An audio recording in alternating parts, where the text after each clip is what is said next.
En plena Alta Edad Media, una época de convulsas migraciones y de brutales guerras étnicas, nació una leyenda. Un relato de héroes, la historia de un poderoso rey, su fraternidad de nobles caballeros y su cruzada para construir un mundo perfecto. Pero, ¿la leyenda fue real? ¿Existieron esos héroes?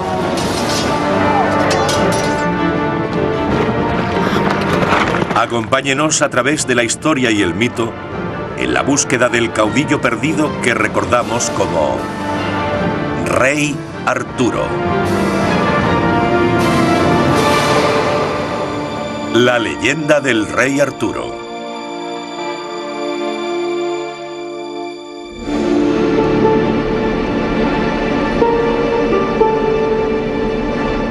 Durante más de un milenio, los bardos británicos han cantado al Gran Arturo, el rey guerrero que unificó Gran Bretaña y creó el maravilloso reino de Camelot.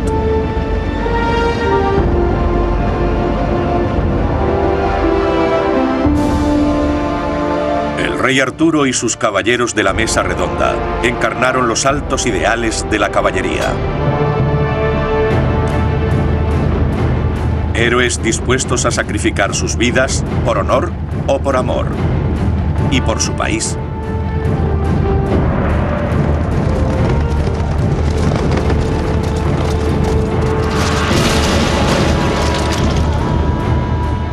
Su historia ha llegado a cada rincón del globo.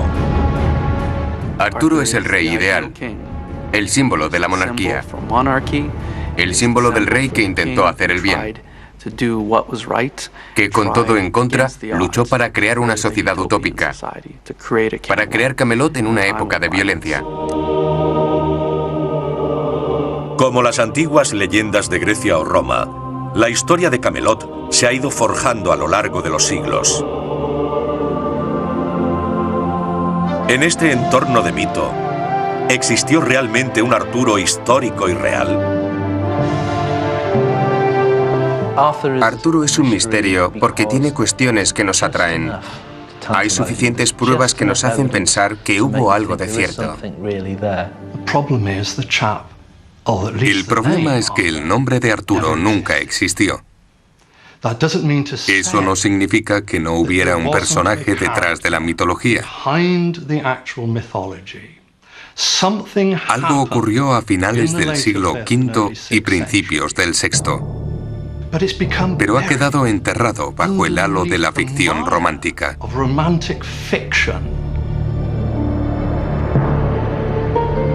Nuestra búsqueda comienza en el año 1469, cuando un empobrecido caballero inglés se disponía a escribir la historia del mayor rey de Britania.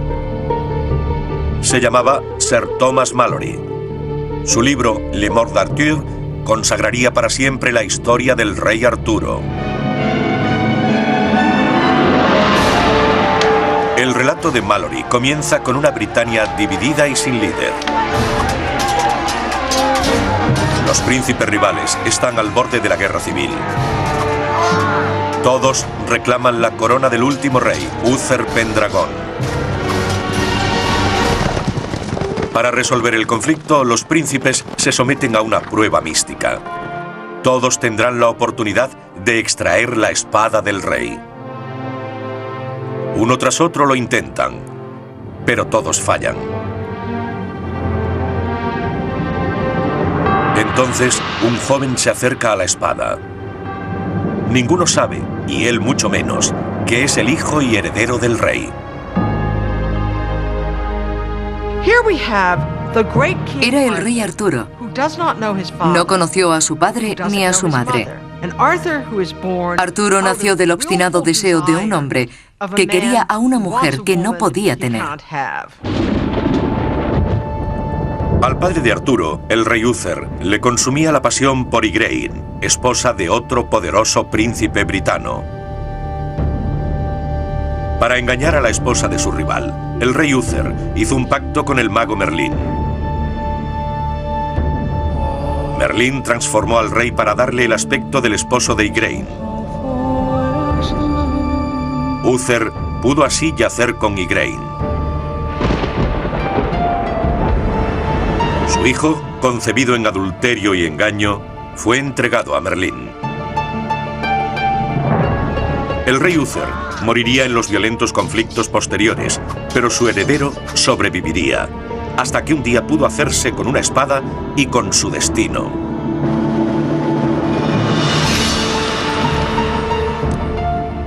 Era la espada de la realeza y probaba su derecho a ser rey, siendo capaz de sacar la espada, la insignia de la realeza, de la piedra. Y sería conocido para siempre como Rey Arturo. El libro de Malory cuenta cómo el joven rey lideró a sus leales caballeros en una victoriosa cruzada para unificar su fragmentado reino. Su corte se convirtió en una poderosa ciudadela, Camelot. Desposó a la princesa Ginebra. Y con la dote de la reina, Arturo recibió una gran mesa redonda. En la mesa redonda de Camelot, Arturo de Britania reunió a grandes héroes en un círculo de fraternidad. Sir Kay, Sir Bedivere, los hermanos Gareth y Gawain, Percival, Tristram, Galahad y sobre todo, el paradigma del caballero, Lancelot del Lago. Todos los caballeros europeos querían ir a la corte de Arturo a servir al más carismático de los reyes, el más ejemplar y admirable de los héroes. Los caballeros de la mesa redonda iluminaron el mundo con la gloria de sus gestas. Lucharon por los desvalidos, liberaron a los oprimidos, aplastaron a los perversos y depravados. Pero ningún caballero luchó más duro, amó con más intensidad y sufrió más que el poderoso Lancelot. Juró servir a su rey, pero su corazón pertenecía a la reina Ginebra. Su amor abriría la puerta a un caos total. La historia de Lancelot y Ginebra es tan fuerte y dolorosa que no hay forma de aunar la pasión amorosa de ambos con su fidelidad al rey.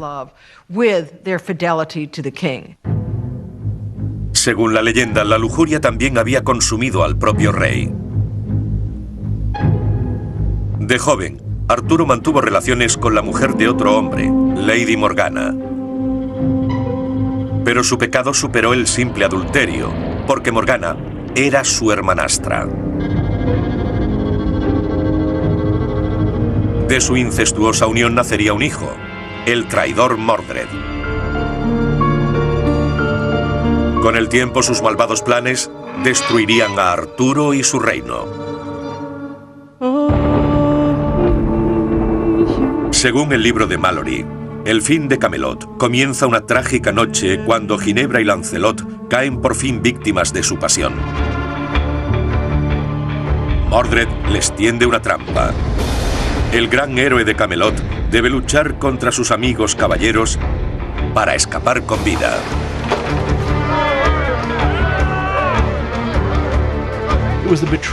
Fue la traición de un caballero soberano y debía ser castigada con severidad. La propia Ginebra era culpable de esa traición. Con el corazón roto, Arturo debe condenar a su reina a ser quemada en la hoguera.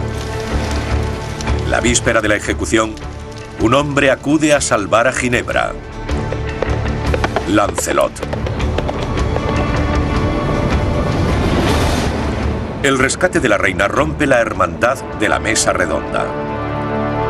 En el caos posterior, Mordred reúne un ejército y disputa el trono a su padre, el rey.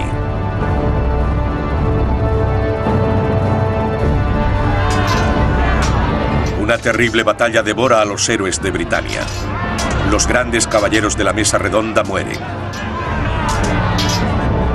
Al final, solo quedan Arturo y Mordred. El rey y su hijo bastardo enfrentados en un duelo a muerte.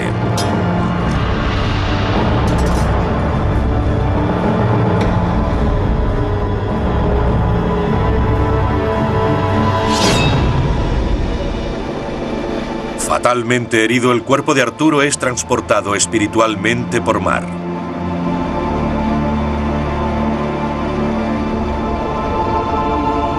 Dormirá en el tiempo en la isla de Avalón, ni vivo ni muerto, hasta que Britannia vuelva a necesitarle.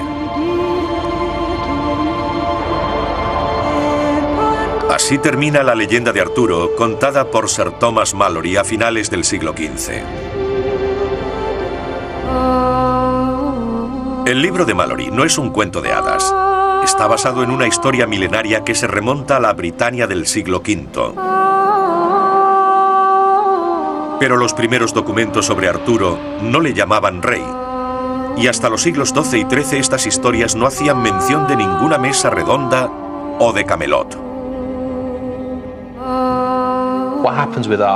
A medida que nos remontamos en la historia, la figura de Arturo se hace cada vez más insignificante, menos importante. Si seguimos hacia atrás, llega un momento en que la única fuente que tenemos ni siquiera lo menciona. La gente del siglo XII creía que había existido y que seguía ejerciendo algún tipo de influencia política. Pero los historiadores que no creemos eso, ¿cómo descubrimos la procedencia de este Arturo? La historia del rey Arturo no es el relato de un solo hombre o un momento de la historia. Descubrir la verdad oculta tras la leyenda requiere una búsqueda en el tiempo para explorar cómo el gran icono del pueblo britano creció y evolucionó a lo largo de los años. La verdadera historia de Arturo es la historia de Britannia. La historia de cómo una isla céltica se convirtió en una provincia romana, en reino sajón, en territorio normando y finalmente en una nación unida y poderosa. En el centro de la búsqueda, más allá del mito de Camelot, yace el recuerdo de un antiguo príncipe guerrero, el héroe que salvó a Britannia en sus peores momentos, la edad de las tinieblas que siguió a la caída del Imperio Romano.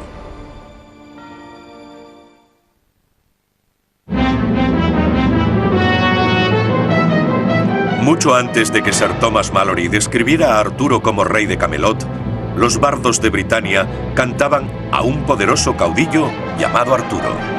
Los historiadores han rastreado los orígenes del relato hasta los siglos V y VI, pero hasta el momento no han encontrado pruebas positivas de la existencia del héroe. Hay muchos candidatos para ser el Arturo histórico. Hay muchos detectives que intentan descubrir quién fue el auténtico Arturo. Pero los historiadores no pueden precisarlo porque ninguno tiene pruebas sobre su existencia. No tenemos textos de esa época que mencionen al rey Arturo. La ausencia de documentos escritos y la propia leyenda son producto de una oleada de guerras y migraciones que remodelaron Europa después de la caída de Roma, en la llamada Edad de las Tinieblas. No fue una época oscura, fue un periodo muy colorido. Hubo un gran influjo de extranjeros. Se mezclaron y formaron una nueva cultura y una nueva nación, que terminó siendo Inglaterra. En la antigüedad, la isla de Britannia era el hogar de un conjunto de tribus celtas. Compartían idioma y costumbres, pero nunca formaron una nación. Entonces llegaron los romanos. Las legiones invadieron la isla en el siglo I después de Cristo. Durante los siguientes 350 años, ciudades, leyes y gobernadores romanos convertirían la isla en una tierra rica y poderosa, Britannia. El Imperio Romano trajo con él una fuerte cultura, una civilización en toda regla, un estado y un ejército centralizados. La Britannia romana era una sociedad moderna. Estaba muy estructurada. El gobierno estaba jerarquizado. Había calzadas y grandes edificios. Casi todo desapareció en los siglos V y VI. En la próspera era, antes de la caída de Roma, el imperio luchó por integrar y controlar a las tribus de habla celta de Britania. Las legiones romanas construyeron calzadas, fuertes y puestos avanzados.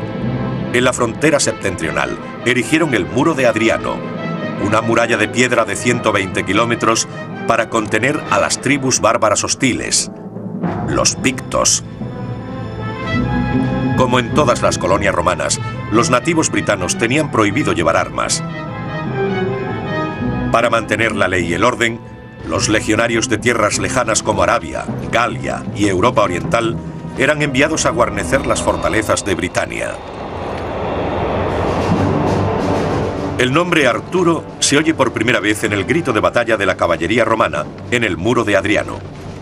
El primer Arturo conocido en Britania es un comandante romano llamado Lucius Artorius Castus, que llegó a Britania en el siglo II después de Cristo. Su historia pudo haber contribuido a la de Arturo.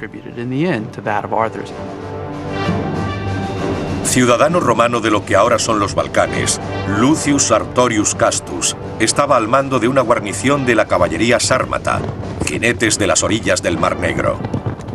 Hay datos que sugieren que Castus y sus tropas estuvieron destinados cerca del Muro de Adriano. En el 185 después de Cristo, los pictos atacaron la muralla. Artorius Castus y sus hombres acudieron a rechazar la oleada bárbara. Algunos investigadores dicen que las hazañas de Castus y sus jinetes forjaron la base del mito de Arturo y sus caballeros. Se ha especulado mucho sobre si estas unidades de caballería, especialmente las sármatas, se establecieron en guarniciones o fortalezas y terminaron quedándose allí. Si fue así, pudo haber un comandante llamado Artorius que mandara dicha caballería. Podría haber sido un predecesor o quizá un antepasado. Artorius Castus aporta un nombre a la búsqueda de Arturo. Él es el primero, pero no el último de los muchos nombres que los historiadores creen que forjaron la leyenda. Pero los primeros relatos artúricos apuntan a una encrucijada posterior en el tiempo, 3 siglos después de Artorius, no en el cenit del Imperio Romano, sino en su caída. El drama comienza a principios del siglo V, con un duro invierno, un río congelado y una devastadora invasión de lo que hoy es Francia, la tierra romana de la Galia. En la peor víspera de Año Nuevo de la historia de Occidente, 3 tribus germanas cruzaban el congelado Rin y en el 406 arrasaban la Galia.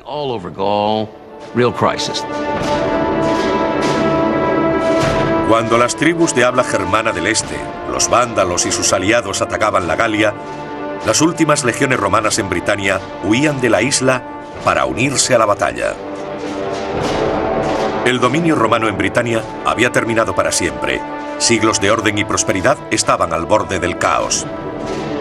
Al final de la Britania romana, todas las legiones habían desaparecido, las desmantelaron. No tenían gran tradición militar ni soldados formados, pero los arrollaron. Britania fue cercada. Por el oeste, invasores irlandeses acechaban la costa. Por el norte, los pictos franqueaban el Muro de Adriano. Y por el este, anglos, jutos y sajones atacaban desde el mar.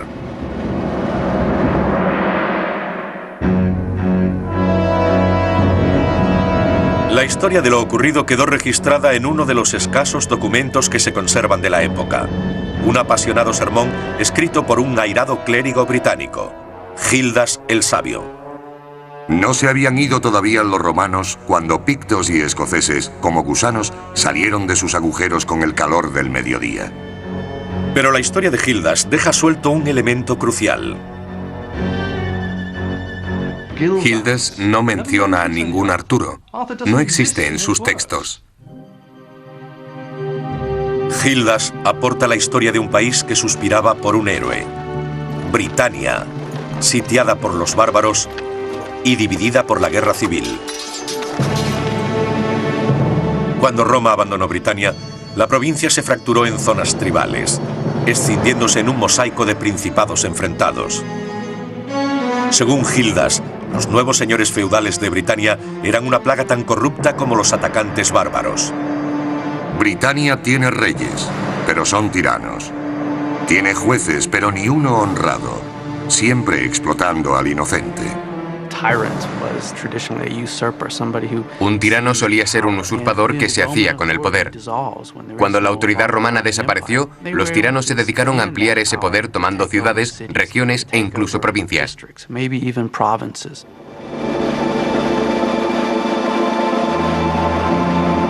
La agonía de la Britania romana creó el escenario perfecto para la aparición de la historia de Arturo. Cuando los ataques bárbaros y las luchas civiles alimentaban el caos ya existente, los britanos soñaban con un gran líder que unificara el país, que repeliera a los invasores y que reviviera la gloria perdida de lo que fue Roma.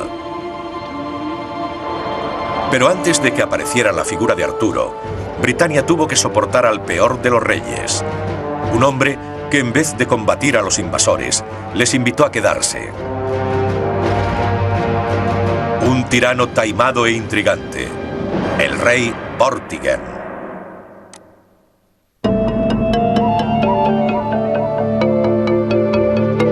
En nuestra búsqueda del rey Arturo, la senda nunca es recta ni clara.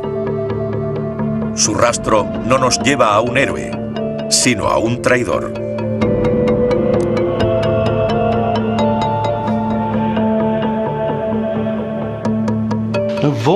Vortigern no es un nombre, es un título que significa Superbus Tyrannus, el gran rey de los britanos. Era un líder muy poderoso capaz de reunir a un consejo para tomar una decisión sobre la defensa de Britania. Sin embargo, en la leyenda, se convierte en un personaje despreciado, en un tirano en el sentido negativo de la palabra. Los historiadores debaten sobre su nombre y la fecha en la que gobernó. Todos coinciden en que fue un poderoso terrateniente que se hizo con la poca autoridad central que quedó en la Britania del siglo V tras la caída del Imperio Romano. El reinado de Vortigern desencadenó una serie de acontecimientos, un brutal ciclo que culminó con la llegada de Arturo. Vortigern tuvo que defender Britania de una oleada de ataques bárbaros. Pero según Gildas el Sabio, el infeliz tirano decidió contar con el peor enemigo de Britania como ejército privado.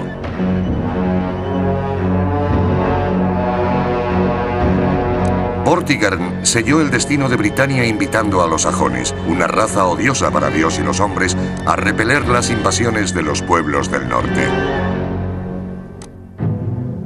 Narradores posteriores ampliarían el relato de Gildas. Según esas crónicas, Vortigern forjaría su ruinosa alianza con el más peligroso de los jefes bárbaros, Hengist, el legendario caudillo de los sajones. Vortigern intentó enfrentar a unos bárbaros con otros.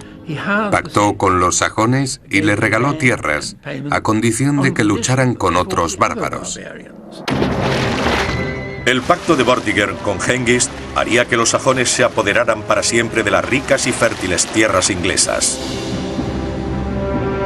Nada fue nunca tan pernicioso para nuestro país. Nada fue tan aciago. Esos pueblos más temidos que la muerte eran invitados a vivir bajo nuestro mismo techo.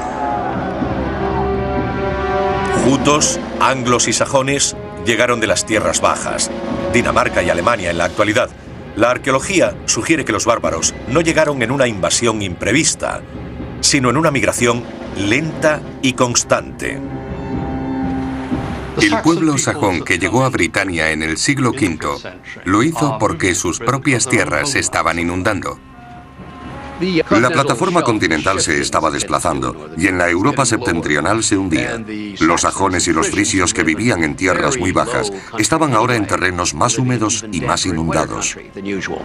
Los invasores anglosajones llegaron a Britania como ladrones, intentando robar artículos de lujo para llevárselos a sus países. Pero empezaron a asentarse. Necesitaban tierras de labranza, y en la costa oriental de Britania las había buenas. Los barcos sajones eran pequeños y no llegaron como una gran flota, sino en pocas unidades cada vez. Eran embarcaciones costeras que podían surcar el litoral para después pasar por el canal de Dover, el punto más estrecho en el que, según la tradición, desembarcaron los caudillos sajones Hengist y Horsa, y Kent se convirtió en el primer reino germánico en Britania. El pacto de los sajones de servir como mercenarios al rey inglés Vortigern desembocaría en una serie de guerras étnicas. Una lucha épica que requeriría la presencia de un líder para rescatar a los britanos, el legendario rey Arturo.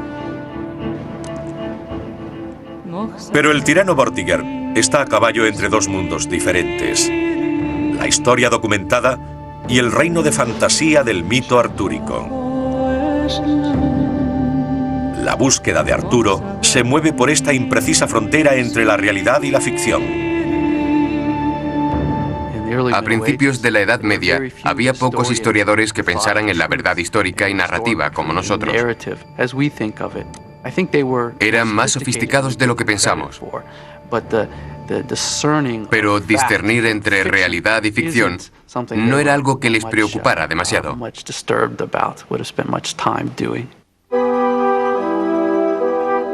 Cientos de años después, una misteriosa figura conocida como Nennius escribiría una historia cargada de mitos sobre los britanos. Según Nennius, el trato de Vortigern con los sajones fue un acuerdo desleal alimentado por la lujuria. Vortigern se volvió loco y se enamoró de la hija de Hengist, el jefe de los mercenarios, la bella y pagana Rowena.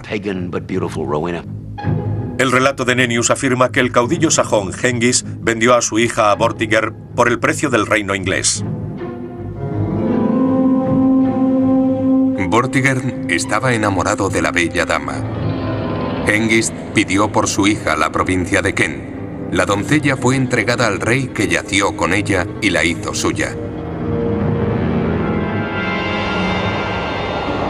Con la bendición de Vortigern, Hengist reunió 40 barcos de guerreros y tomó Kent, las tierras de labranza más ricas de Britania. Esta melodramática fábula no fue escrita hasta al menos 300 años después de la muerte de Vortigern, pero recuerda a los textos de Gildas el Sabio. Cuando los sajones fueron empleados por los britanos como mercenarios, recibieron provisiones y tierras a cambio de sus servicios. Gildas dice que no se contentaron con las raciones y con los terrenos recibidos, y que se rebelaron contra los britanos para conseguir más tierras.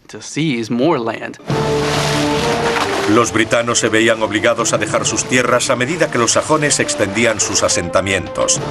Relatos legendarios cuentan cómo los refugiados britanos, enfurecidos por la expansión sajona, volvieron su ira contra Vortigern. Un ejército de britanos sitió la fortaleza del tirano.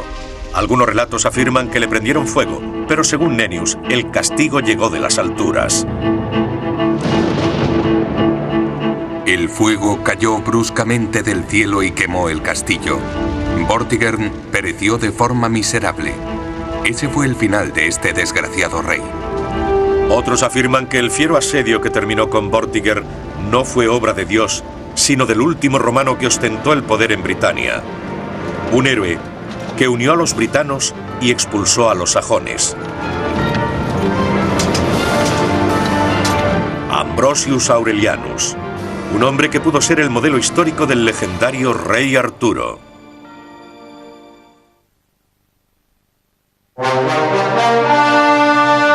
En la leyenda, Arturo ganó su corona en una prueba mágica. La espada en la piedra se convertiría en un icono de la unidad británica, el instrumento gracias al cual un príncipe honesto haría resurgir a una tierra destruida. Pero en la vida real, la unidad y el resurgimiento no brotarían de una piedra encantada. La salvación de los britanos solo sería posible con el derramamiento de sangre, la sangre de los invasores sajones. Para soportar la tormenta, los britanos necesitaban un héroe que les condujera a la victoria. Pronto aparecería un hombre cuya historia claramente recuerda a la leyenda del rey Arturo. Hubo un hombre que encarnó la figura del héroe. Ambrosius Aurelianus Era un terrateniente rico y poderoso, dueño de vastas extensiones de tierra en el sur de Britania. Luchó para contener a los sajones, para impedir que penetraran en las ricas zonas agrícolas del sureste. Ambrosius Aurelianus es el vínculo final, una de las últimas figuras históricas documentadas de la Britania posromana. Su historia abre una puerta a la época de Arturo y las guerras sajonas.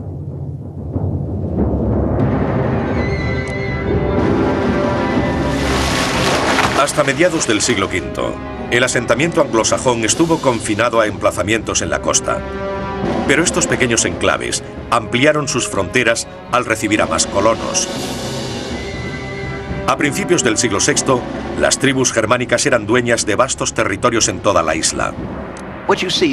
Había una población en movimiento que migraba hacia Londres y hacia el oeste. Cada vez eran más.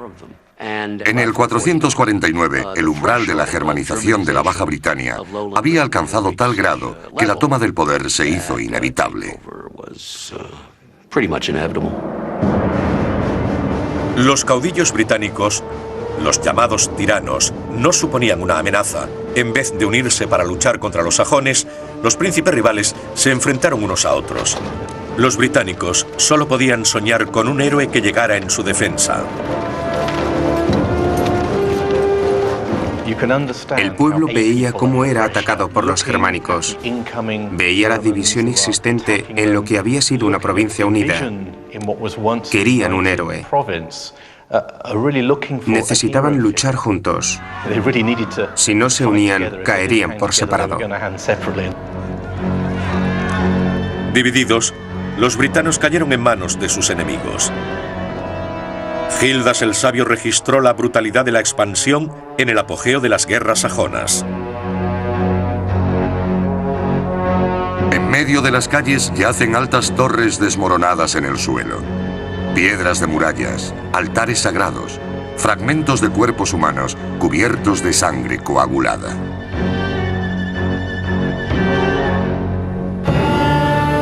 Desesperados e incapaces de detener la matanza, la leyenda dice que los tiranos ingleses se reunieron con los sajones para hablar de paz. En la ficción, el círculo de Stonehenge marcó el lugar del encuentro. Aunque estas rocas llevan en pie miles de años antes de la era artúrica, la leyenda dice que Stonehenge fue erigido en el siglo V para marcar el gran acto de traición de las guerras sajonas. La historia dice que caudillos ingleses y sajones accedieron a deponer las armas y a hablar de paz.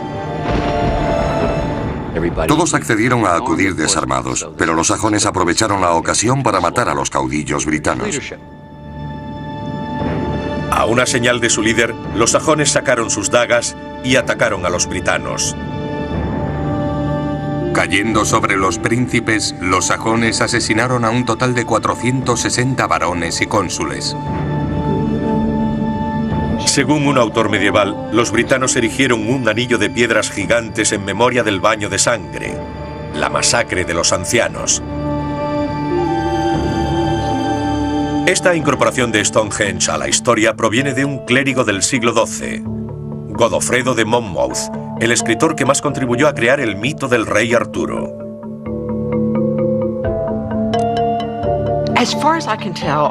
Por lo que sé, Arturo procedía de una pequeña calle de Oxford en la que vivió Godofredo de Monmouth hacia el 1130.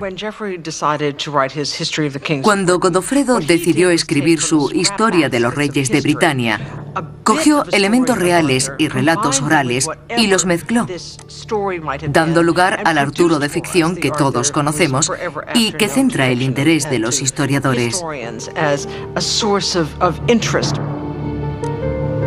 El libro de Godofredo, La Historia de los Reyes de Britania, se remonta a 600 años para enfocar la historia desde una nueva perspectiva.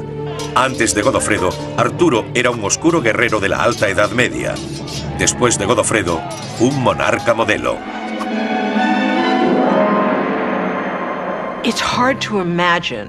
En un mundo como el que vivimos, es difícil imaginar el gran impacto que debió tener el libro de Godofredo. Sabemos que terminó la historia entre 1136 y 1139. En 1150 había cientos de copias del manuscrito circulando por Europa. Es algo extraordinario para un manuscrito medieval de su extensión y complejidad. El libro de Godofredo se hizo tan popular y fue tan influyente que dictó la historia de Britania durante los siguientes 200 o 300 años. En el periodo medieval, incluso hubo quienes citaron el libro de Godofredo en el Parlamento porque era muy importante. El libro de Godofredo de Monmouth es el primer texto que conservamos que propone una historia completa para el legendario rey Arturo. También ilustra cómo la historia británica está entrelazada con los mitos celtas y con eternos hitos ingleses, como Stonehenge.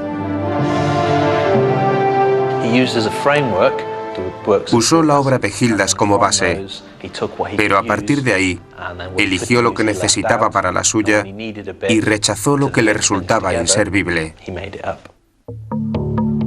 En la fábula medieval de Godofredo aparece un héroe que venga la masacre de los ancianos, el rey guerrero Arturo. Pero en la crónica de Gildas, escrita con la memoria viva de la época, el héroe no es Arturo, sino Ambrosius. Los pobres retazos de nuestra nación se levantaron en armas bajo el mando de Ambrosius Aurelianus, al que dejaron vivo por casualidad.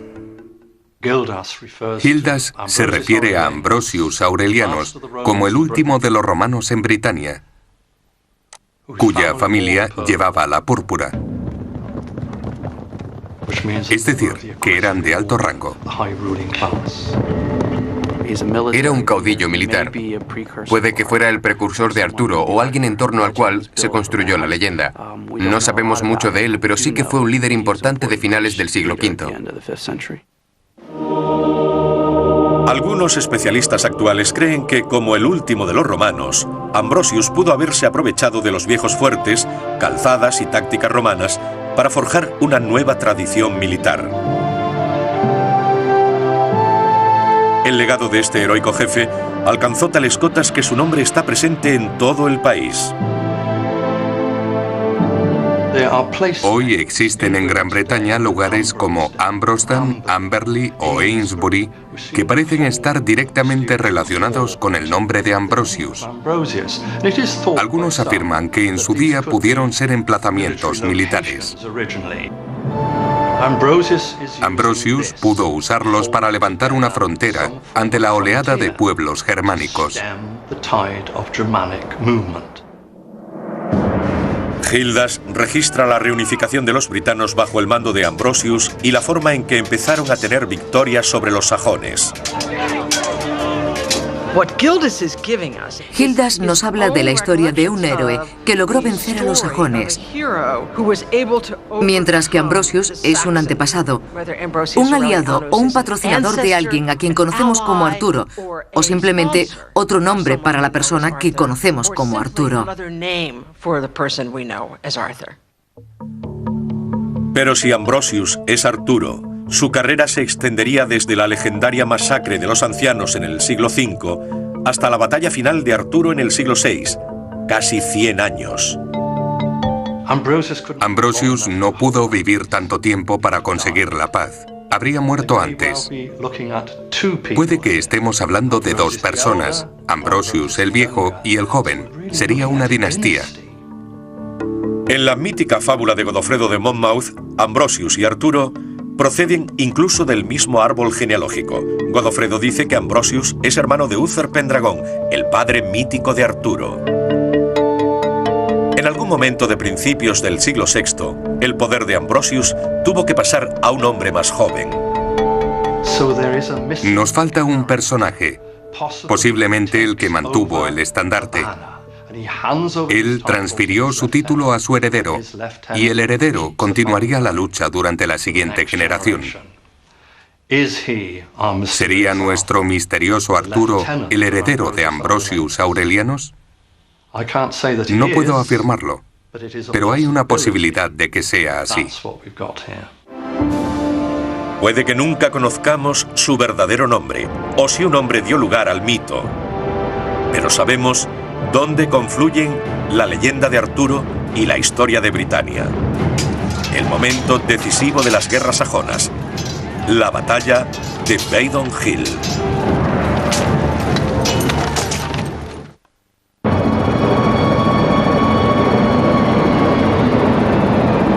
A través de la nebulosa de la leyenda, la búsqueda de un Arturo histórico llega a su momento crucial.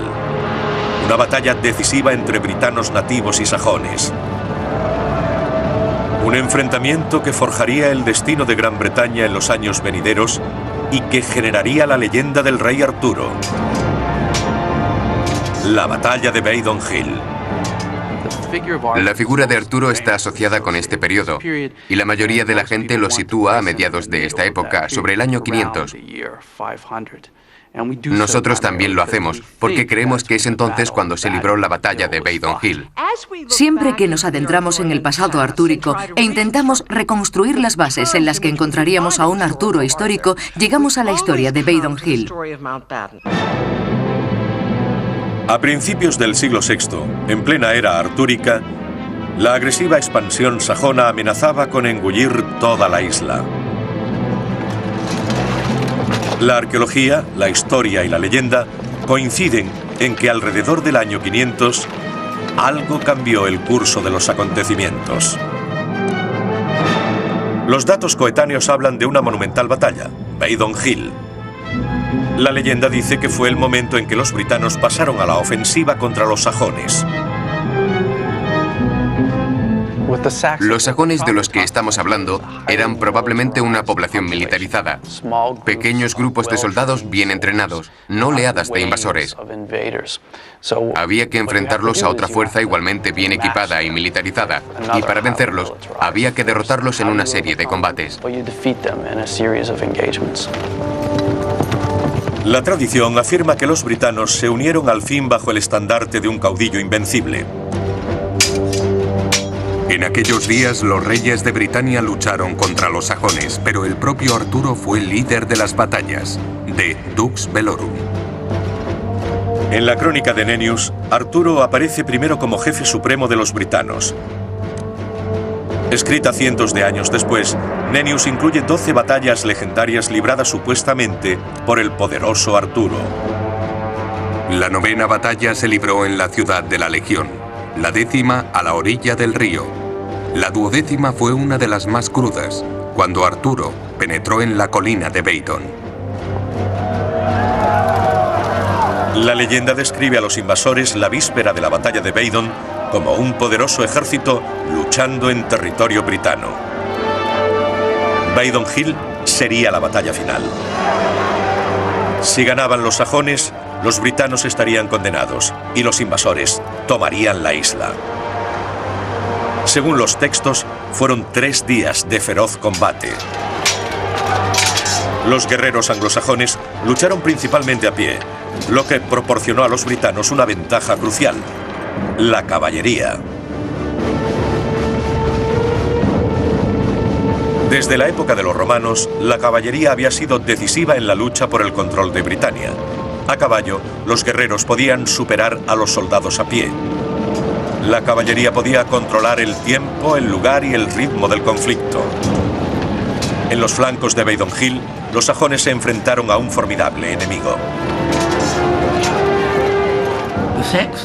Los sajones no cabalgaban, iban todos a pie. Podían ser fácilmente derrotados o repelidos por una fuerza móvil de jinetes. Britania era famosa por su caballería, y cuando los caudillos locales comenzaron a dar más importancia a las posiciones defensivas, empezaron a formar grupos de jinetes bien armados. Algunos dicen que ese fue el origen de los caballeros del rey Arturo. Con el destino de Britania en juego, la caballería pesada liderada por un caudillo supremo, precursora de Arturo y sus caballeros, pudo cambiar la historia. Arturo y su ejército subieron por la montaña y atacaron los flancos enemigos. Nadie se libró de probar la furia de su espada. Los britanos siguieron a su líder en grandes multitudes y mataron a todo aquel que se interpuso en su camino. Sin embargo, esa épica visión de la batalla proviene de Godofredo de Monmouth, que escribió más de 600 años después del acontecimiento. Pero si existió realmente un Arturo, en Badon Hill llevó a los britanos a la gloria. En este punto, empezamos a ver a soldados britanos convertidos en héroes porque habían derrotado a los sajones. Hicieron que se replegaran al valle del río Támesis, y muchos de ellos cruzaron el mar de vuelta a su patria. El triunfo del monte Badon queda confirmado en la historia de Gildas, el sabio que escribió recuerdos vivos de la batalla. El campo de batalla era tomado a veces por nuestros hombres y a veces por el enemigo, hasta el año del asedio del monte Bedonicus, cuando ocurrió la última, aunque no menos importante, matanza de nuestros crueles enemigos. Badon Hill es un acontecimiento que ocurre en la historia, pero además tenemos pruebas arqueológicas del estancamiento de la expansión sajona en este periodo, a principios del siglo VI. Badon es una batalla muy importante. Gildas se refiere a ella como un momento decisivo en la suerte de los britanos. En la batalla de Badon derrotaron a los sajones y después hubo un periodo de relativa paz.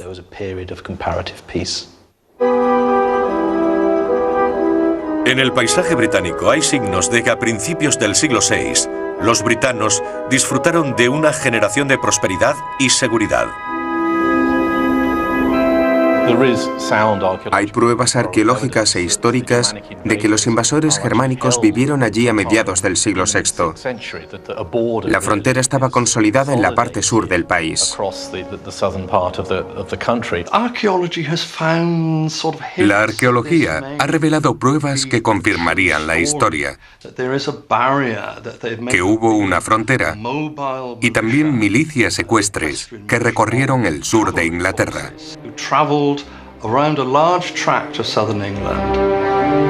Si hubo un resurgimiento británico en el siglo VI, una era artúrica, ¿por qué se ha perdido la auténtica identidad del caudillo que guió a los britanos a la victoria?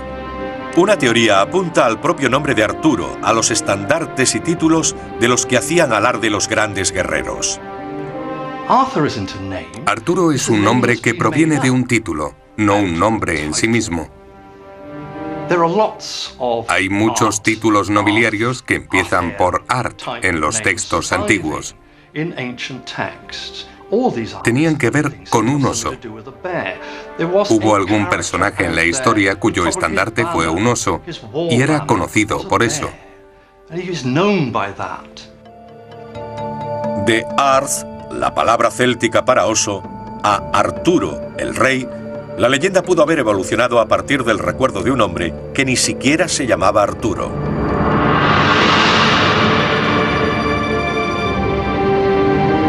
Con los siglos, bardos y escritores transformaron el oso de Badon Hill en un poderoso rey medieval y la paz y la prosperidad de la Britania del siglo VI en la caballeresca gloria del Camelot de Arturo.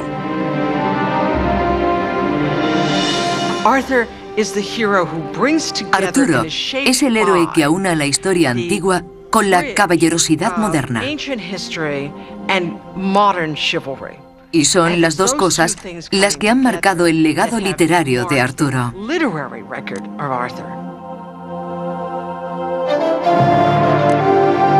Arturo creció en la leyenda y la literatura, y sus caballeros evolucionaron con él.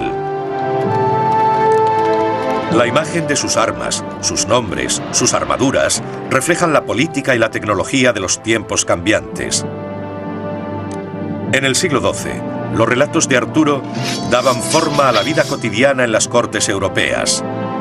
Un rey mítico y sus legendarios acompañantes se convirtieron en los modelos dominantes de la época, símbolos de una era caballeresca. El rey Arturo y sus caballeros de la mesa redonda.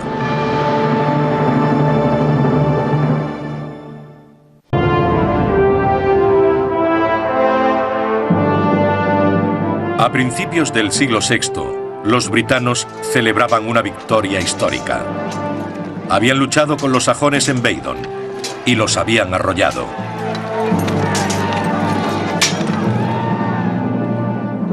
Los mantendrían a raya durante la siguiente generación. Britania entró en un periodo de paz y prosperidad, una edad de oro que la leyenda atribuye a un hombre.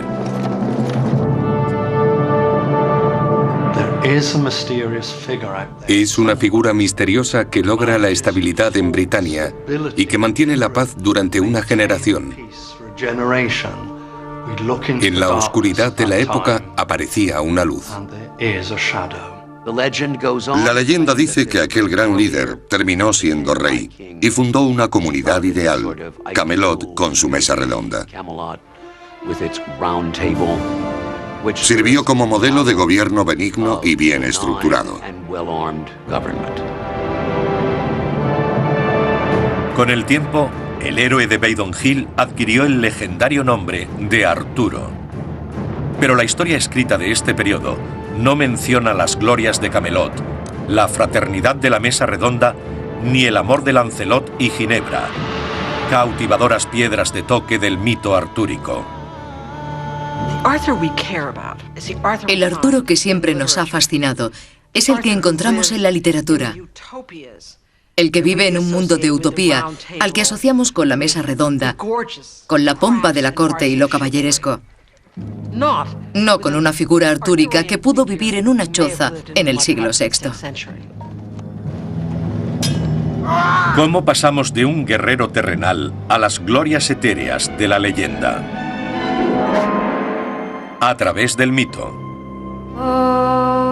Contando una y otra vez relatos heroicos, los británicos remodelaron su pasado.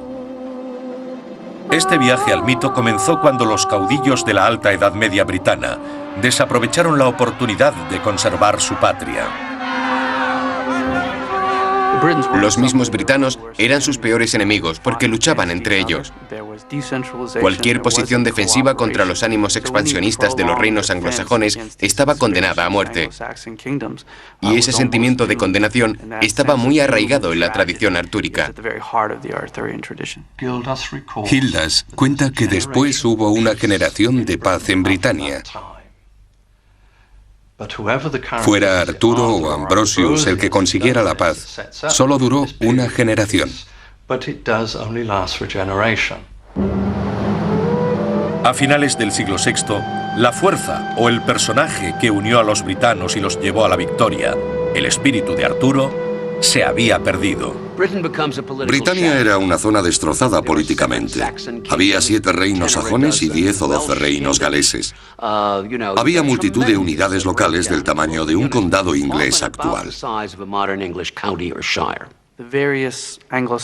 A finales del siglo VI, varios asentamientos anglosajones del siglo V se convirtieron en 7 poderosos reinos. Reinos como Wessex, Mercia y Kent extendieron su poder y crearon fuertes estados. Los jutos y los sajones regresaron. Ya no estaban Ambrosius ni Arturo para proteger a los britanos y los sajones ganaron. Mientras los tiranos britanos combatían, sajones, anglos y jutos se reagrupaban y buscaban alianzas. A principios del siglo VII, los reinos sajones estaban asentados en toda la isla. Los britanos nativos se vieron confinados al oeste, en lo que ahora es Gales y Cornualles. Otros huyeron de la isla cruzando el Canal de la Mancha al norte de Francia. Sin un líder que organizara una buena defensa, la orgullosa tierra de Britania se marchitaba y moría. Los sajones se afianzaron tanto en el país que se consideraban a sí mismos nativos. En el siglo X se habían unido para formar una nación, Inglaterra, la tierra de los anglosajones. Despreciaban a los britanos, calificándolos de intrusos. Galeses, la palabra sajona para extranjero. Los britanos, confinados en sus fortalezas del oeste, soñaban con la gloria pasada y con el rey que rechazó a los invasores.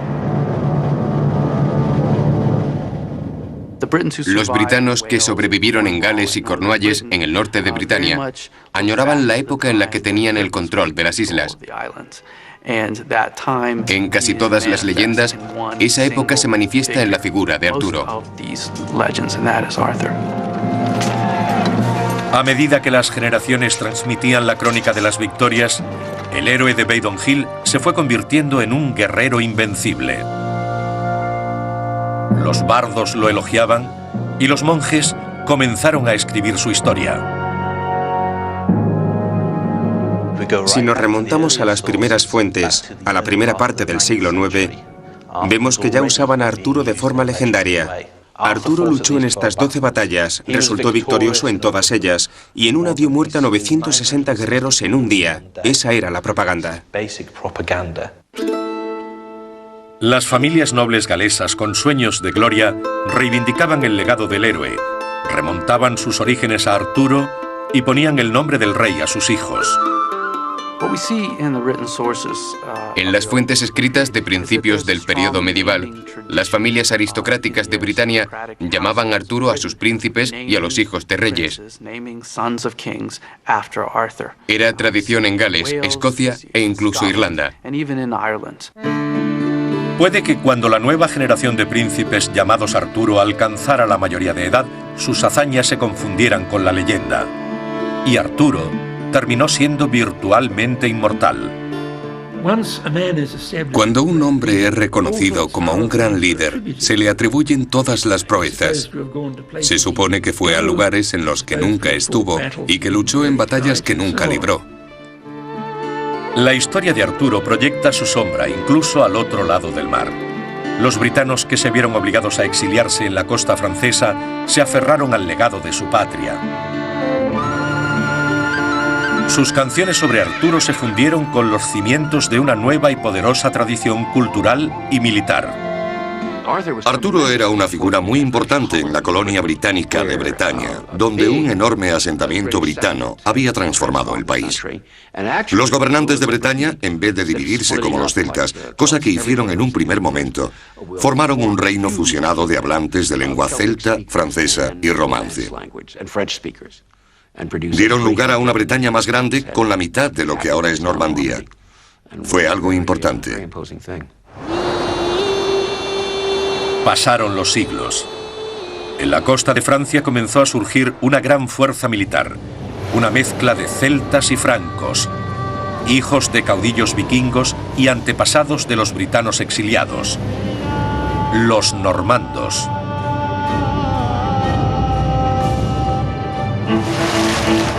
En el año 1066, Guillermo, el duque normando, puso sus miras en las riquezas de la Inglaterra sajona, al otro lado del canal. Sus tropas partieron hacia Inglaterra cantando a un príncipe que había humillado a los sajones 500 años antes. La leyenda de Arturo volvía a casa.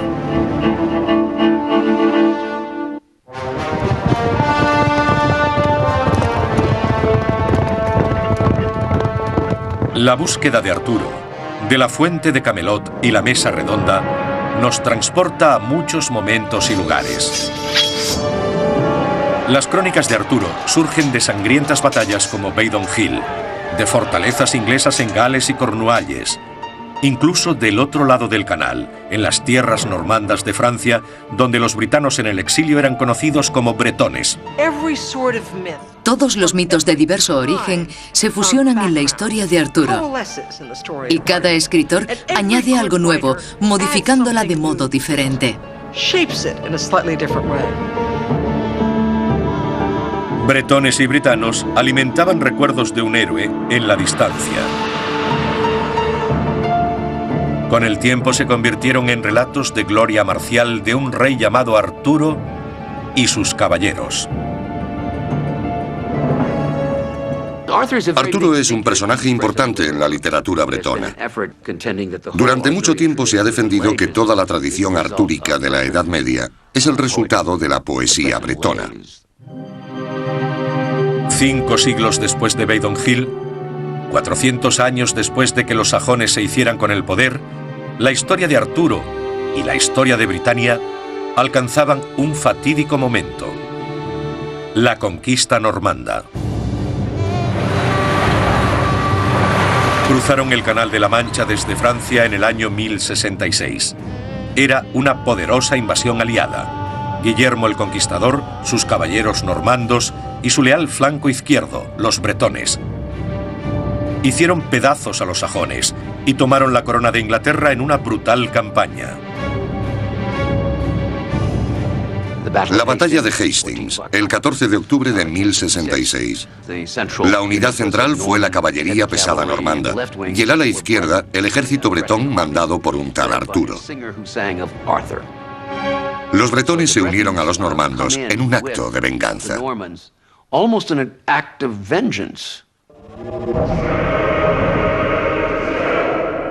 Las canciones bretonas sobre Arturo, llevadas desde Francia en la conquista normanda, comenzaron a fundirse con mitos artúricos de Cornualles y Gales. Para reforzar su reino, los nuevos caudillos ingleses quisieron representar a los sajones como ocupantes peligrosos. El legado de Arturo fue la propaganda perfecta. A los reyes normandos les pareció lógico no escoger a un héroe anglosajón para sus propios mitos y leyendas, sino a un héroe inglés que hubiera combatido a los anglosajones, porque ellos mismos habían luchado hacía poco contra los anglosajones. Narrador de primera mano de la conquista normanda, el erudito del siglo XII, Godofredo de Monmouth, fusionó folclore galés con fábulas francesas para reinventar a un rey Arturo justo. El héroe de Godofredo estaba hecho a medida del nuevo orden de Inglaterra. Los orígenes de Godofredo de Monmouth no son del todo claros, pero parece evidente que su familia podía ser bretona y galesa. Dio forma a la tradición artúrica como fuerza para contrarrestar la resistencia sajona. En mi opinión, su propósito fue fortalecer el poder normando. En la época posterior a la conquista normanda, los relatos de Godofredo sobre el rey Arturo se extendieron como el fuego por las cortes europeas. Los trovadores de los siglos XII al XV transformaron el legado de un antiguo soldado britano en un monarca medieval. Sus jinetes del siglo VI se convirtieron en caballeros, iconos de un nuevo código de comportamiento cortés, la caballería. La caballería es una cultura definida por el caballo. Es la cultura de los hombres que cabalgan, cazan y van juntos a los festines y a la guerra. Su cultura soldadesca fue el comienzo de la caballería, de una cultura militar donde todos querían escuchar historias sobre reyes y héroes.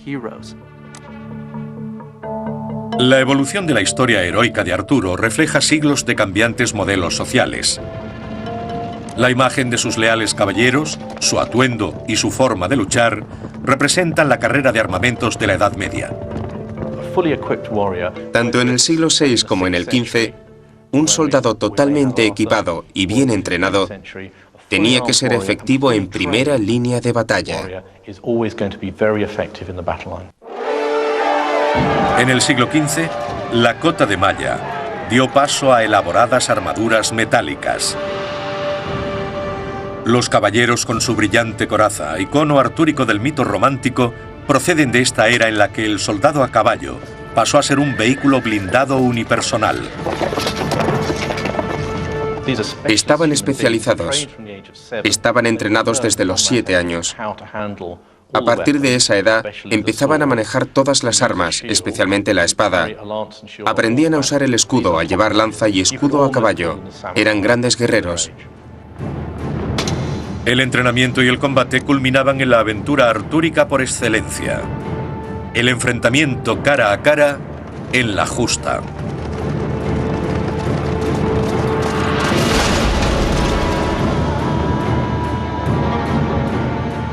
La justa era esencialmente un espectáculo.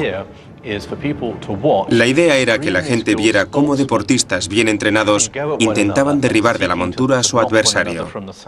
En los restos que se conservan, vemos que los caballeros tenían el brazo derecho especialmente desarrollado, porque debían sostener la lanza con él. Era una técnica muy difícil. Los cronistas dieron forma a los legendarios compañeros de Arturo para reflejar el mundo real de los caballeros de la época.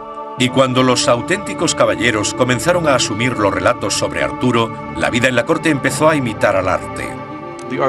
Las crónicas artúricas parecen perfectas. La gente las usaba para expresar lo que era la caballería. La corte ideal, el rey perfecto, los mejores caballeros del mundo, la forma en que se comportaban. Y ellos hacían lo mismo. La fraternidad de caballeros nobles y justos encontró su mayor expresión en la legendaria Mesa Redonda. La mesa redonda es el más utópico de todos los objetos relacionados con la historia de Arturo. Es una mesa hecha para acomodar a todos sus miembros, para que ninguno estuviera más alto que otro. Aunque Arturo era el rey, todos los caballeros tenían voz y podían ser escuchados. La Mesa Redonda se remonta a antiguas guerras. Algunos investigadores afirman que los soldados celtas se reunían en círculos de fraternidad por las mismas razones que los legendarios caballeros de Arturo. Pero la gran mesa de madera del mito es pura ficción. Creación de poetas franceses poco después de que el Arturo de Godofredo barriera Europa. La mesa redonda aparece alrededor del año 1200 y es producto de autores franceses. No sabemos en qué se inspiraron. Probablemente los relatos de los bardos de la Edad Media. Esos bardos del siglo XII llevaban en su repertorio historias sobre reuniones de soldados que darían lugar a la leyenda de los caballeros de la Mesa Redonda. En el mito, la Mesa Redonda actúa como un imán, reuniendo a héroes e historias de todas las tierras. La leyenda siguió creciendo en los siglos XII y XIII y empezaron a aparecer nuevos personajes. El núcleo de la Mesa Redonda se construyó sobre tres antiguos nombres galeses, Cai, Bedwyr y Gwalchmai. Cai, un pícaro soldado en el mito galés, se convirtió en Ser Kay, el legendario hermano adoptivo de Arturo. Bedwyr, un espadachín galés, terminó siendo Ser Bedivere, portador de la espada del rey. El mejor amigo de Arturo, Gwalchmai, de la palabra galesa para halcón, se convirtió en el temerario sobrino de Arturo, Ser Gawain. Gawain es el James Bond de los siglos XII y XIII. Se le admira hasta un punto, pero para un buen cristiano, ciertos comportamientos serían tan reprobables como los de Bond en algunos terrenos. Era demasiado libertino con las damas. Mientras se confundían siglos de historias francesas e inglesas, aparecía un híbrido de personajes que transformarían la leyenda de Arturo en una tragedia épica. La novia de Arturo, Gunemara en la tradición galesa, se convirtió en su hermosa pero infiel reina, Ginebra. En la pobre reina Ginebra están incluidas todas las historias de reinas y mujeres. Al principio era una princesa noble, pero terminó siendo la reina adúltera. De Francia llegó el gran caballero de toda la recreación, el querido amigo de Arturo y torturado rival, el amante de la reina, Lancelot del Lago. En Lancelot se aúna todo lo que la cultura representa en un hombre. El comportamiento masculino con la capacidad de ser un demente en el campo de batalla, pero también un hombre contenido en la corte.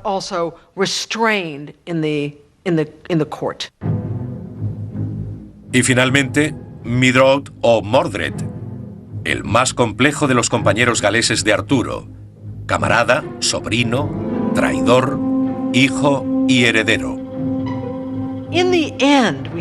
Al final, lo que tenemos es la historia de una familia desmembrada, de unos amigos enemistados, de Gawain luchando contra Lancelot, de Mordred conspirando para destruir a Arturo. Secretos desvelados. Todo lo que mantenía a la civilización controlada y contenida se convierte en una miseria infinita. Arturo y Mordred enfrentados en un duelo mortal. Lancelot y Ginebra atrapados en un amor adúltero.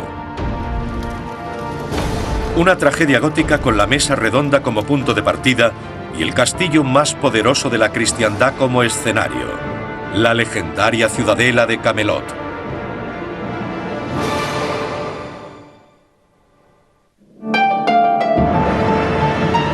En la historia clásica del rey Arturo, un amor prohibido y la envidia provocan la caída de Camelot.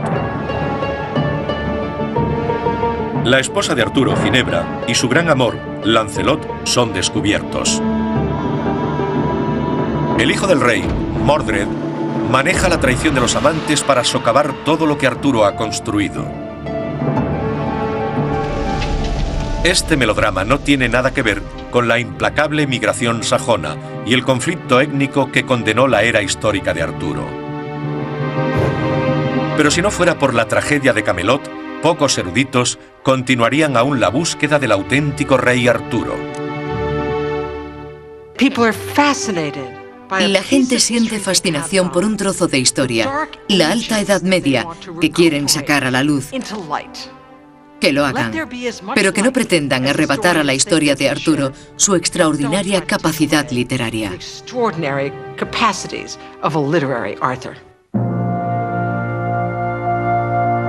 La peligrosa relación de Lancelot y Ginebra revela cómo los autores medievales convirtieron antiguos mitos britanos en la ficción romántica de Camelot. Irónicamente, Camelot ni siquiera es un nombre inglés, sino una innovación de escritores franceses. El nombre Camelot posiblemente sea una invención del poeta francés del siglo XII, Chrétien de Troyes. Fue el primero en usar ese nombre. Hubo escritores que escucharon canciones y mitos recitados por los bardos y los incorporaron a sus cuidadas y refinadas obras. Los poetas franceses concibieron Camelot como el escenario del impulso del código moral de comportamiento medieval, la caballería. Y la estrella del espectáculo ni siquiera era el rey inglés, sino el caballero francés Lancelot del Lago.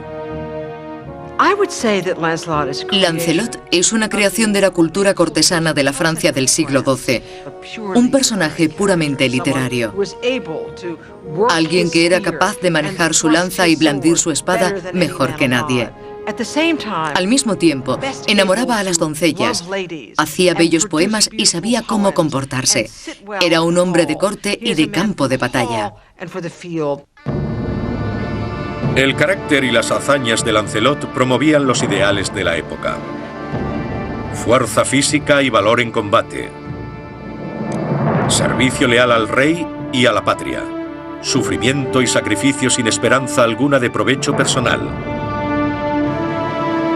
Era un superhéroe de cómic de la era de la caballería. Incluso su trágico fracaso, el amor prohibido de Lancelot por la reina, fomenta el ideal caballeresco. Toda su relación con la reina personifica los ideales del amor cortesano. Se siente inspirado por su reina Ginebra y lleva a cabo grandes hazañas por su rey, por el reino y por la cristiandad. Pero al mismo tiempo sabe que está traicionando a su mejor amigo y a su rey, Arturo, el mejor rey del mundo, porque es el amante de su esposa. Sin embargo, este relato de amor cortesano no aparece en el texto que introdujo a Arturo en el mundo medieval, la historia de Godofredo de Monmouth. El libro de Godofredo no menciona a Camelot, ni a Lancelot. En su lugar, describe la caída de Arturo como el fruto amargo de la insaciable ambición del rey y la traición de su pariente más cercano, Mordred. La historia de Mordred siempre nos ha hablado de su extraña relación con él. A veces era su hijo, a veces su sobrino, pero siempre estaba lleno de enemistad y odio hacia Arturo. En la historia de Godofredo, el camino a la perdición comienza con la búsqueda más audaz de Arturo, una misión para conseguir las glorias de la ciudad santa de Roma. Según Godofredo, el emperador romano dio a Arturo un ultimátum. Britania tenía que pagar tributo a Roma.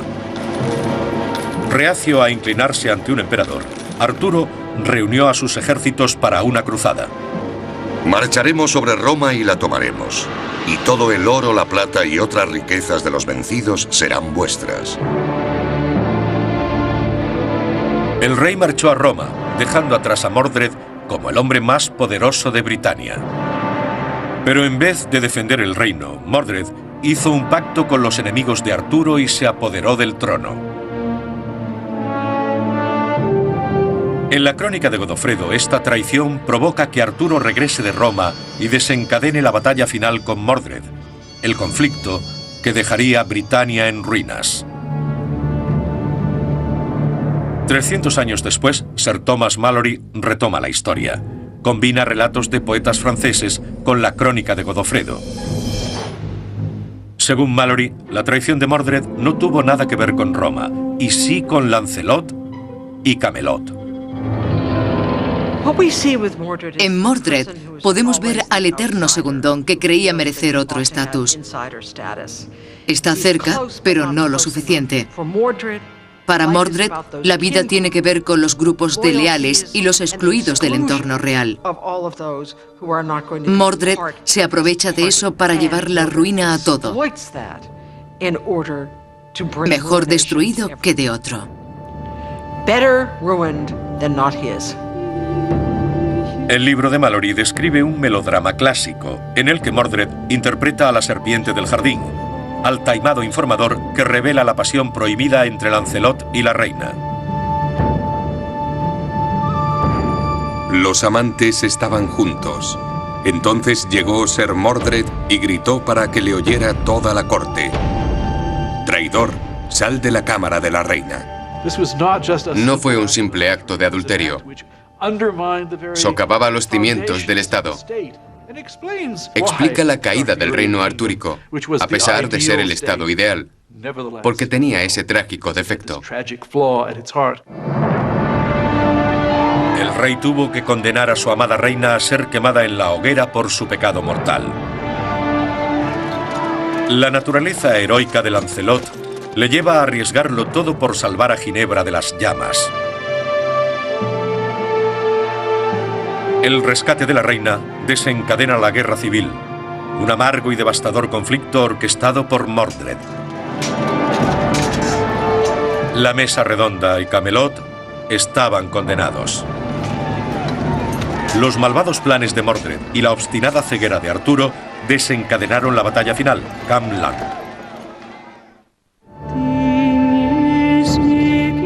En algún lugar del oeste de Britania había un campo llamado Camlan. Según la leyenda, hace 1500 años, el rey de Britania libró allí su última batalla.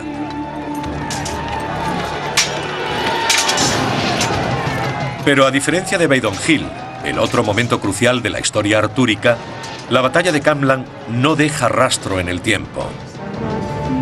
Solo aparece 300 años después en una críptica línea de una crónica galesa: Annales Cambria.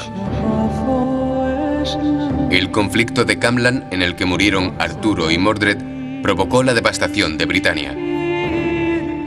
El Annales Cambria nos da las fechas de Badon y Camlan, la supuesta última batalla entre Arturo y Mordred.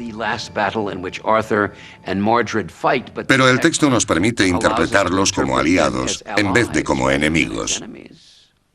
No nos da una interpretación clara.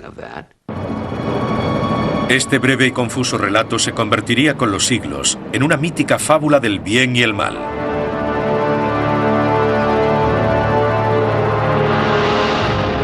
Cuando Godofredo de Monmouth escribió el relato a mediados del siglo XII, Camlan se había convertido en el apocalipsis británico. Mordred, el más valiente de los hombres, decidió conquistar o morir. Arturo reunió a su ejército y exhortó a sus hombres a la destrucción total del traidor. Los escritores artúricos posteriores describieron la batalla de Camlan como una guerra civil. Una batalla en la que los britanos se volvieron contra ellos mismos y en la que el personaje de Mordred traiciona a Arturo, provocando así su fin.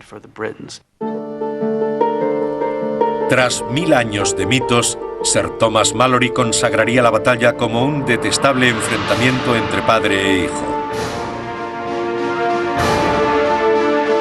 Este peligroso duelo marca el fin de una historia que nunca salió del todo de la sombra del mito. El Arturo histórico es interesante para la gente que quiere rellenar los huecos vacíos, que se siente obligada a completar los vacíos de la historia. Sin embargo, para una historiadora como yo, el interés está en las historias que no se pueden llenar. El modo en que cada era quiere un Arturo que encaje con sus propias sensibilidades. El Arturo que conocemos hoy, el cuento tejido por Malory en el siglo XV, fue escrito cerca del fin de la era medieval, en un país devastado por la guerra civil y bombardeado por los cambios tecnológicos.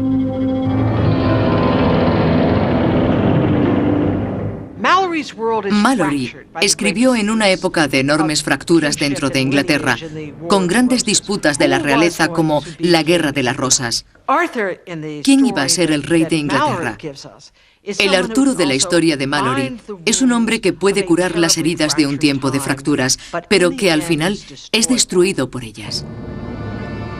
A finales del siglo XV, las casas de Lancaster y York dividieron a Gran Bretaña en la Guerra de las Rosas, una lucha por la corona que duró 20 años.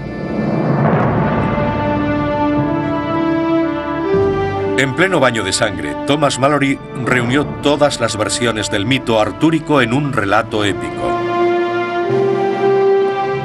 El libro de Malory se convertiría en el epitafio de una era, una elegía para llorar la muerte de la Edad de Oro de la caballería.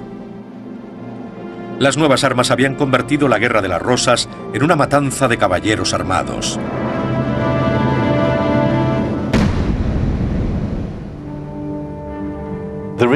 Fue entonces cuando se introdujo la pólvora. Por muy buena que sea la armadura, ningún hombre puede soportar la bala de un mosquete. El soldado, tal y como lo conocíamos, estaba en peligro. Todo su estatus en la sociedad dependía de que fuera un buen guerrero. Los caballeros perdieron sus características en el campo de batalla, pero también su estatus social. Sin embargo, en el relato de Malory, la Edad de Oro de los caballeros termina con el duelo suicida entre Arturo y Mordred. El rey corrió hacia Ser Mordred gritando: «Traidor, ha llegado la hora de tu muerte».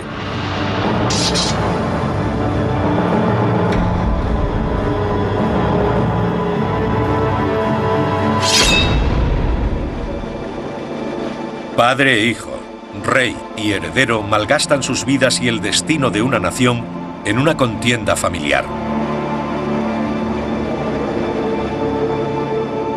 Pero en el mito el rey nunca muere. Mortalmente herido, Arturo es transportado dormido a través del tiempo a la isla de Avalon. La promesa eterna de Avalon es que Arturo regresará algún día cuando Britania vuelva a necesitar a su rey. Proviene directamente del Valhalla. Es la misma historia.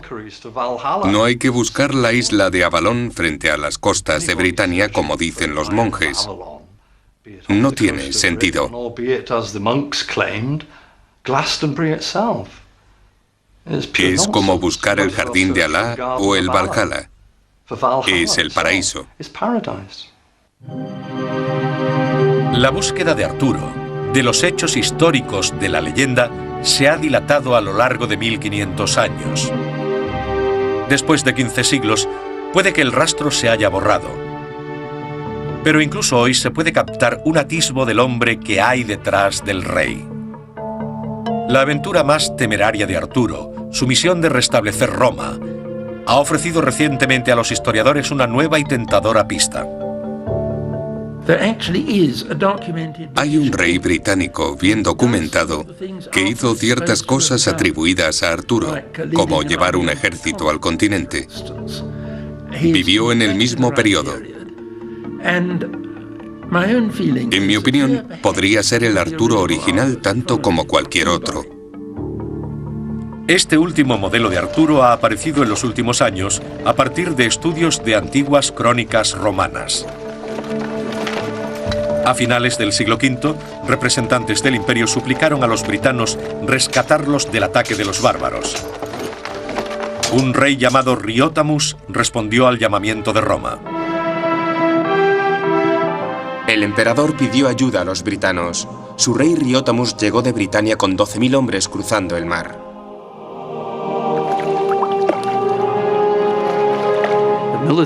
La carrera militar de Riotamus en el continente ha hecho pensar a muchos que Godofredo de Monmouth pudo usarlo como modelo para la descripción de su Arturo, que de nuevo viajaba de Britania al continente. Riotamus luchó por Roma, pero a diferencia del poderoso Arturo de Godofredo, este histórico rey de los britanos nunca regresó a su patria. Las crónicas sugieren que Riotamus murió camino de una ciudad llamada Avalon. Al final, la búsqueda siempre termina en retazos de la historia. Para historiadores modernos y medievales por igual, son las únicas pistas posibles.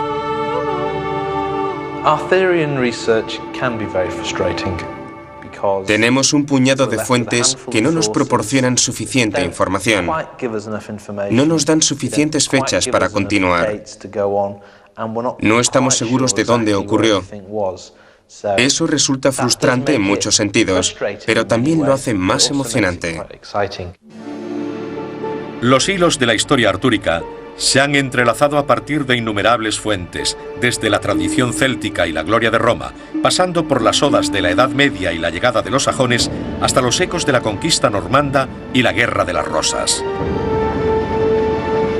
Pero la búsqueda de un único personaje histórico, en la raíz de la leyenda, resulta confusa. Hay tres posibilidades. Una es que nunca existiera un Arturo en la historia. La segunda es que hubiera un personaje llamado Arturo, pero que aún no le hayamos identificado. Y la tercera, que Arturo fuese una figura compuesta, hecha de elementos de personajes históricos y legendarios.